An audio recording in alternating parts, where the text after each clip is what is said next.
Welcome back to another episode of Point B, a Cibros podcast where we interview industry experts about the latest innovations and trends in automotive technology and the connected vehicle industry.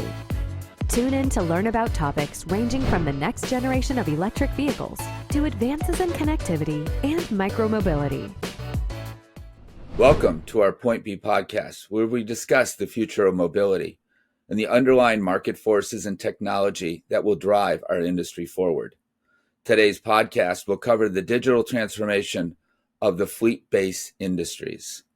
Today, I'm lucky enough to have my friend Mark Thomas, the Executive Vice President of Marketing Alliances at Ridecell, which is the leading automation and mobility provider for the digital transformation. Prior to joining Ridecell, Mark headed the connected car marketing team at Cisco Jasper, where he developed the product and go-to-market strategies for automotive OEMs.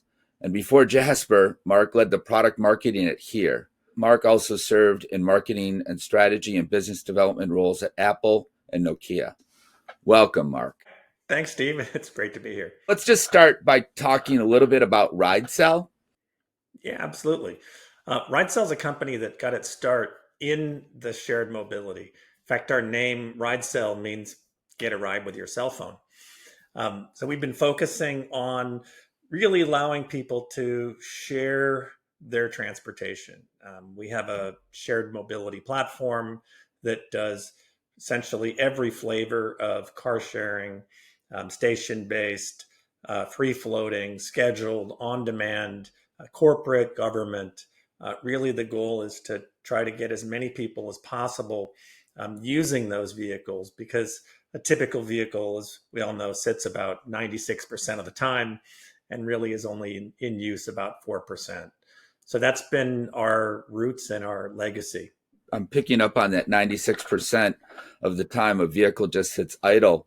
So you're really increasing the usage. And it probably starts with, more urban locations where parking becomes a problem and where you're trying to really drive better sustainability by helping reduce congestion in those markets. Is that correct?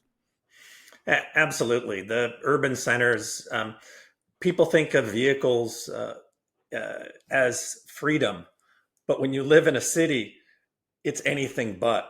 There is no freedom in arriving to the restaurant 10 minutes early and then circling, looking for parking. There's really no prestige in owning a car in the city because nobody ever sees it. The prestige is being able to show up on time, have a few cocktails, and then take some sort of mobility back home. So, car sharing, having to worry about where do you park it, insurance is typically higher. And so for those times when you want to get away for the weekend, having the ability to take a vehicle and use it to run errands to the grocery store, and use it for a few hours or use it for the weekend, all by just getting an app. But you also have, I would call it, fleet customers that are using your product to really get deeper insights into how those vehicles are being used. Can you talk a little bit more about that?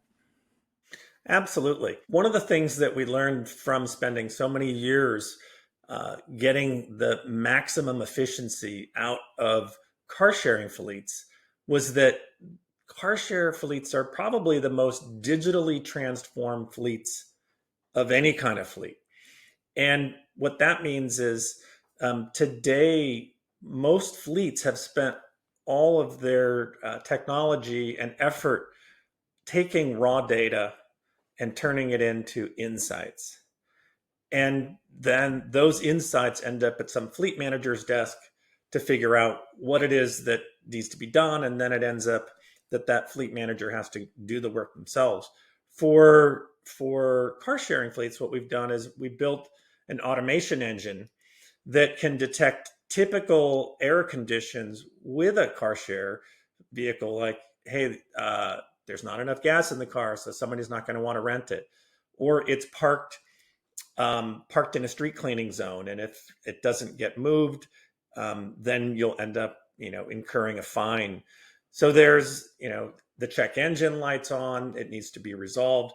And then the automation engine dispatches either people to go, get the work done. And if it's simple, like, hey, there's not enough washer fluid, you can send somebody there to add it.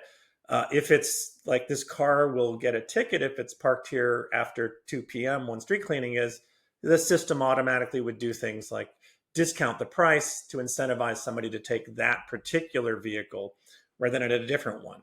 And what it turns out is that the automation engine that we've built is something that's also incredibly applicable to every vehicle fleet.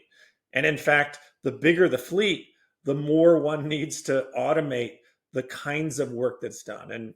And if you look in the enterprise business where they have RPA, remote process automation, for white collar jobs, automation is very good at two different things. One is the routine and the boring. If it's just rote, automation is great for that. And in fact, when you talk to people about automation, and you ask them, it's like, hey, wouldn't it be nice if you had a digital employee that could do all your grunt work? And people, really makes a big difference. Like, huzzah, yes, I want to manage people to do all these grinds. The other part is automation's incredible when something needs to be resolved immediately. So in the fleet business, if the airbag goes off, you can't wait for somebody to notice that they got an alert on their phone. Automation can immediately do things like call a tow truck or call an ambulance or set up a call to verify that that person is indeed in need of help. So the first phase of this is taking and going from raw data to insights, which is what fleet management systems do. And then the automation system takes the insights and uses them as triggers for automated workflows. That's really interesting in terms of how that automation is taking place. And as you see the industry also shifting more towards EVs, how is that impacting your business? A couple different ways. Companies, corporations have ESG goals so that they're trying to meet certain thresholds. And there has been a bottleneck in terms of infrastructure and in terms of availability of EVs. One of the ways that if you make these vehicles as shared resources, then you can prioritize when people say, hey, I need a car from a corporate motor pool from 2 to 4 today. You can ensure that they're taking the EVs before they're taking the ICE vehicles. So even though you may only have 25% of your total vehicle fleet as EVs, you can push the limits and get potentially 50% of all vehicle miles traveled done in EVs. And if you're also a company that then has a mixture of EVs and ICE, the rules around when and how to maintain them, when and how to charge them, matching individuals to those EVs becomes more critical because you have an existing set of processes that you're used to using for gasoline, and now you have a new set of processes that are optimized around EVs. That's when, again, the benefit of automation to make sure that the right rules are applied to the right vehicles becomes really important. One of the things with EVs is that you can't just always plug them into the highest rated chargers. As much as it is convenient to have them filled up in a hurry, you're damaging the overall battery life. So having the management to have a slower charge or to take a vehicle that has a certain amount of range and match that to the route that the driver's going today, so that really EVs are making the need for vehicles to become more interchangeable. It's not, hey, I'm the driver. I'm always taking this particular van because that's the vehicle where I have the keys in my pocket. And instead it becomes, I'm going to get the van that's best suited for the cargo I'm carrying and the distance and the route that I'm taking. That's part of that whole workflow automation that you talked about, is understanding the job to be done and then matching it to the appropriate vehicle to optimize really the efficiency of your fleet. And then also extend the life, especially for EVs, of the vehicle themselves, because you don't always have to rapid charge. I never really thought of it that way. Let's talk a little bit about the digital transformation that actually might not be going as fast as we want it to in the mobility area. Let's start with talking about what are some of the things that we should be doing in this industry to help accelerate the digital transformation. To understand more about digital transformation, I think one of the key things is to level set on what is digital transformation. To me, it's one of those M.B.A. buzzword things that don't quite really understand. And when I started researching it, it's actually pretty straightforward. It's using new technologies to improve the customer experience and to gain additional efficiencies in running your business. The three phases of a digital transformation is something that, by and large, the fleet industry has only gone through phase one. Phase one is connectivity, getting the connectivity, getting the data, and having the data be interpreted by fleet management systems. Everybody has been focusing on turning raw data into insights. Phase two of this is then making those insights and putting them to work through automation so that you can trigger the automated workflows. Phase three becomes making the state of the vehicle change the state of the vehicle by having things like keyless technology and digital immobilizers. When you look at the kinds of automations that you can do, once you have the ability to digitally or remotely lock and unlock a vehicle, that is the full basis that allows these incredible digital transformations to take place. And I think the easiest way to think about it is comparing it to another industry. We all travel. When's the last time a hotel actually handed you a physical hotel key? Unless you're in a really small boutique hotel in London, they don't do that anymore. They give you card keys. And when you check in, they say, how many keys would you like? One or two? Oh, I'll take two. If you happen to lose one, leave it locked in your room. You go back, show your ID, you get another key. Keys are no longer things that are expensive, because the old process is you lose that key, it's a $125 fine. They give you the backup key. When you leave the hotel, you're supposed to turn the key in. When you come back to the hotel, you have to wait in line to get your key. It's inconvenient. And yet, when you think about the automotive industry, we're all dependent upon these $400 key fobs.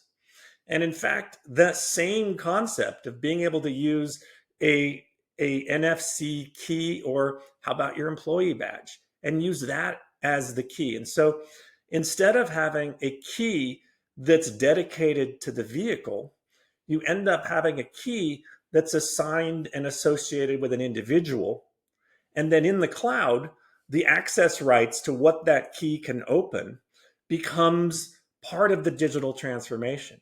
And so the implications of associating a key with an individual, be it an NFC card like the hotel key, or your phone, having your phone with the NFC or Bluetooth connect to the phone, and it sees you're there and it knows it's you.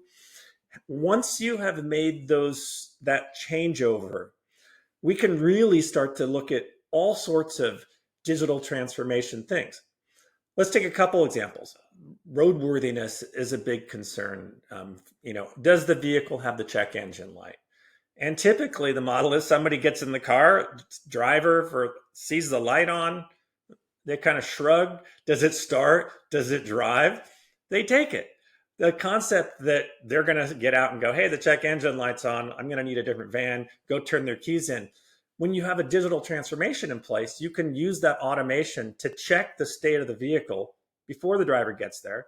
If it's something like a cracked windshield, then you just issue a different digital key to the driver so that they're in the backup van. And then when you automatically dispatch SafeLight to come change the windshield, they'll get the VIN, year, make, and model, and they'll reply with what time they can be there, and they'll get a digital key to access that vehicle. But the windshield repair people don't get access to actually start the vehicle. They only get access to get in. So having actually access rights means that those digital keys are even more flexible than the ones that are physical, except maybe when you think about the valet key, where if you have a V8, it only gives you 4 cylinders for the valet to maybe not open the trunk. It's having sort of the infinite sort of valet key style. So we can talk more about just what are the kinds of digital transformations you can do depending upon what industry you're in. All right. Well, Mark, this has been fascinating. Very glad that you were able to join us today and talk about the digital transformation that's taking place in our industry. So thank you for joining us today. Yeah, absolutely, Steve. Thanks for having me. Thank you for tuning in to Point B. Join us next time for more auto tech innovations and trends. Point B is brought to you by Cibros.